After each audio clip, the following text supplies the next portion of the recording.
ইনকলাব মঞ্চের আহ্বায়ক শরীফ ওসমান হাদির মৃত্যুতে অশান্তির আগুনে পড়েছে বাংলাদেশ। সে দেশের সংখ্যালঘু হিন্দুদের উপর হামলার ঘটনা এক লহমায় যেন অনেকটাই বেড়ে গিয়েছে। ময়মনসিংহের ভালুকায় হিন্দু যুবক দীপচন্দ্র দাসকে ধর্মীয় অবমাননাকার মন্তব্যের অভিযোগে মারধর করে জ্বালিয়ে জানে শেষ করে দেওয়া হয়। শুধু এই ঘটনাই নয়, চট্টগ্রামের রাউজানে বেশ কয়েকটি হিন্দু বাড়ি থেকে আটকে দিয়ে আগুন ধরিয়ে দেওয়া হয় বলে অভিযোগ। আগুনে শুধুমাত্র ঘরের আসবাবপত্র পুড়ে ছাই হয়ে যায়নি, জানে শেষ হয়েছেন অনেকে, হয়ে গিয়েছে সেই সব বাড়িতে থাকা গৃহপালিত প্রাণীগুলিও। দুষ্কৃতীরা পোড়া বাড়িটির কাছে হিন্দু সম্প্রদায়ের বিরুদ্ধে একটি সতর্কতামূলক ব্যানারও রেখে যায়। ব্যানারটিতে তাদের বিরুদ্ধে ইসলামের পরিপন্থী কার্যকলাপে জড়িত থাকার অভিযোগ করা হয়। ব্যানারটিতে তাদের এ ধরনের কাজ থেকে বিরত থাকার জন্য সতর্ক করা হয়, অন্যথায় তাদের পরিণতি ভোগ করতে হবে বলে জানানো হয়। চট্টগ্রামের বাসিন্দা এবং প্রবাসী জয়ন্তী সংঘ ও বাবু সুকশিলের বাড়িটি আগুনে পুড়ে গেছে। তারা বেড়া কেটে সঠিক সময়ে বাড়ি থেকে বেরিয়ে আসতে পারায় প্রাণের রক্ষা পান। স্থানীয়রা ইন্ডিয়া টুডেকে জানান, পরিবারের বাকি সদস্যরাও রক্ষা পেয়েছেন। পরিবারের সদস্য ছাড়া বাড়ির আর কিছুই অবশিষ্ট ছিল না। বাংলায় হাতে লেখা ব্যানারটিতে লেখা ছিল বা বলা ছিল, এই এলাকায় হিন্দু বাসিন্দাদের জানানো যাচ্ছে যে আপনাদের উপর কড়া নজর রাখা হচ্ছে। আপনারা ইসলাম ও মুসলিম সম্প্রদায়ের বিরুদ্ধে কার্যকলাপে জড়িত থাকার অভিযোগে অভিযুক্ত। আপনাদের অবিলম্বে গতিবিধি, সভা ও কার্যকলাপ বন্ধ করার জন্য সতর্ক করা হচ্ছে। যদি আপনারা এই নির্দেশ অমান্য করেন তবে আমরা বলছি আপনাদের গুরুতর পরিণতির সম্মুখীন হতে হবে। এছাড়াও ব্যানারটিতে আরও হুমকি দেওয়া হয় যে হিন্দু সম্প্রদায়ের সদস্যরা যদি এই নির্দেশ উপেক্ষা বা লঙ্ঘন করেন তবে তাদের বাড়িঘর, সম্পত্তি ও ব্যবসা সহ সবকিছু ধ্বংস করে দেওয়া হবে এবং তাদের সতর্ক করে বলা হয় যে কেউ আপনাদের রক্ষা করতে পারবে না।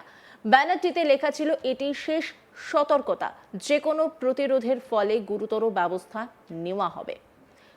মিঠুন ভুক্তভোগী বাসিন্দা, তিনি কি বলছেন শুনবো। ক্ষতি তো অনেক কিছু হয়েছে, এটা বলার বাইরে, কিন্তু জানি না, একটা কথা শুধু বলতে চাই, এটা কোন ইস্যু বা কিরকম, আমাদের সাথে কারোর সাথে শত্রুতা নেই। এটা আমাদেরকে ভিতরে লক করে, মানে বাইরে থেকে লক করে আমাদেরকে আগুন দেওয়ার পরিকল্পনা, মানে আগুন দিয়ে দিয়েছে অলরেডি। আর আমরা বেরোইছি বাইরে দরজা কেটে, অনেক কষ্ট বিনিময়ে। ছোট বাচ্চা ছিল, ঘরের সবকিছু শেষ। আর আমি একটা প্রবাসী, আমি আসছি বেশি দিন হয় নাই, এই 3 মাস হচ্ছে। আর আমি এসে নতুন বিয়ে করছি মাত্র 1.5 মাস। সব আমার জিনিসপত্র যা আছে, সামান সবকিছু পুরো শেষ। হাঁস ছিল, হাঁস সব শেষ, মানে সবকিছু শেষ। আবার টোটাল ক্ষতি কত হবে? টোটাল ক্ষতি অনুমানে 15-10 লাখ টাকা এরকম, কারণ ক্যাশ ছিল 55,000 টাকা। আপনার নাম কি বলছে? আমার নাম মিটুন সিং। আর ঘটনা হয়েছে 3:20 অনুমানে। অনেক কষ্ট বিনিময়ে বেরিয়েছে। বাড়ি থেকে কি দরজা বন্ধ ছিল? বাইরে থেকে দরজা বন্ধ ছিল। এই ভিডিওটি শেয়ার করে এক্স হ্যান্ডেলে লিখেছেন বাংলাদেশের বিতর্কিত লেখিকা তাসলিমা নাসরিন। তিনি লিখেছেন, চট্টগ্রামের রাউজানে বর্বর মুসলমানরা হিন্দুদের বাড়ির দরজা বাইরে থেকে তালা দিয়ে পেট্রোল ঢেলে আগুন ধরিয়ে দিয়েছে। বাড়িগুলো পুড়ে ছাই হয়ে গেছে। হিন্দুরা অনেক কষ্টে বাড়ি থেকে পালিয়ে প্রাণ বাঁচিয়েছেন। কোন ভরসায় তারা আবার নিজেদের বাড়িঘর তৈরি করবেন? ইউনূস কি হিন্দু বিদ্বেষী? বর্বর মুসলমানদের বিরুদ্ধে ব্যবস্থা নেবেন? তিনি কি হিন্দুদের ক্ষতিপূরণ দেবেন, নাকি এই খবর বিদেশে ছড়ায়নি বলে তিনি বিষয়টি উপেক্ষা করবেন? তিনি কি হিন্দুদের আগুনে পুড়ে মরতে দেবেন?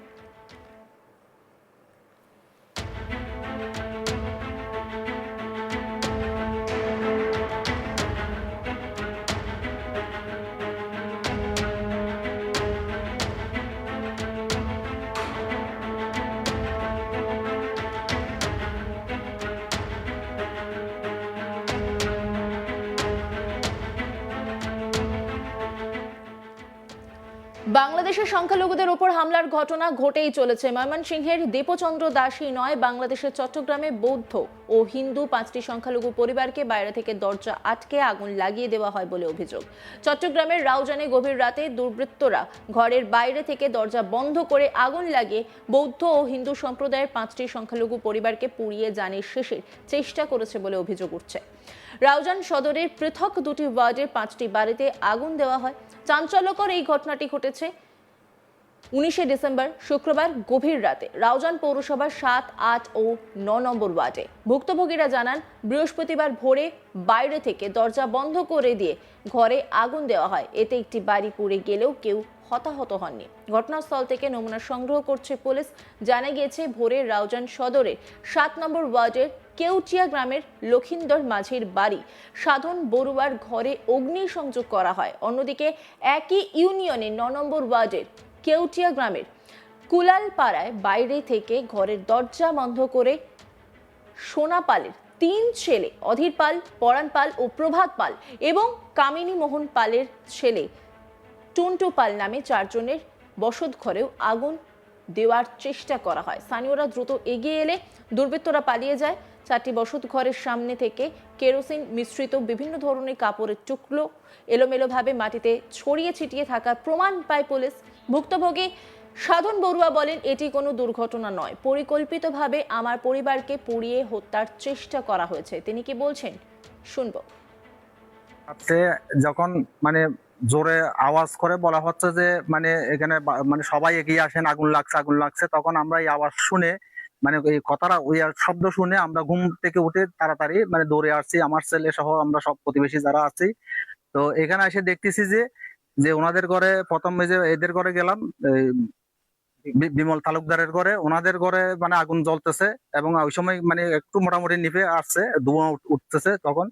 তো ওরা পার্শ্ব অন্যরা সহ মিলে বালতি এবং যেভাবে পারছে সহযোগিতা করে আগুন নিভেছে এবং ওরা ওই যে পার্শ্ববর্তী মানে ঘরের পাশে যে গোয়াল ঘরের একটা ইয়া ছিল, ওইখান দিয়ে মানে দরজা ওইটা ইয়া করে মানে লাথি মেরে ভেঙে ওই বেড়া দিয়ে মানে ওরা বেরিয়ে গেছে। যদি ওরা যদি বের হতে না পারতো তাহলে এখানে মৃত্যুর ঘটনা ঘটতো। আর এদের ঘরেও এরা যে 3 জন ছিল, এরা যদি টিন কেটে যদি বের হতে না পারতো মানে সবার ইয়ার কারণে, তাহলে এরাও এখানে কি পুড়িয়ে মরতো, মানে জীবনহানি হতো। যাক, এখনো ভগবানের কাছে আমরা কৃতজ্ঞতা জানাই যে অতটুকু পর্যন্ত আমরা মানে ওখানে ঘটনা যাই নাই। আমরা সবাই সজাগ থাকার কারণে বা সতর্ক থাকার কারণে আমরা সবাই এই ঘটনা এতটুকু পর্যন্ত মানে আসতে পেরেছি। তা আমি প্রশাসনের কাছে অনুরোধ করব, যেখানে রাউজানের যে সনাতনী ধর্ম অবলম্বীদের উপরে এই ধরনের মানে অত্যাচার নির্যাতন যেন মানে রাজনৈতিক কারণে যেন এগুলো যেন না হয়। কারণ আমরা কারোর সাথে কোনো আমরা রাজনৈতিক ভাবেও কোনো জড়িত নাই বা কারোর সাথে কোনো আমাদের কোনো মানে ওই যে বিবাদ বা ওই ধরনের কোনো মানে ইয়া নাই। তা আমি প্রশাসনের কাছে অনুরোধ করব, ঊর্ধ্বতন কর্মকর্তাদের কাছে, আমরা যেন শান্তিতে এখানে সবাই কাঁধে কাঁধ মিলিয়ে আমরা যারা আছি, হিন্দু, মুসলিম, বৌদ্ধ, খ্রিস্টান, আমরা সবাই যেন একসাথে শান্তিতে বসবাস করতে পারি।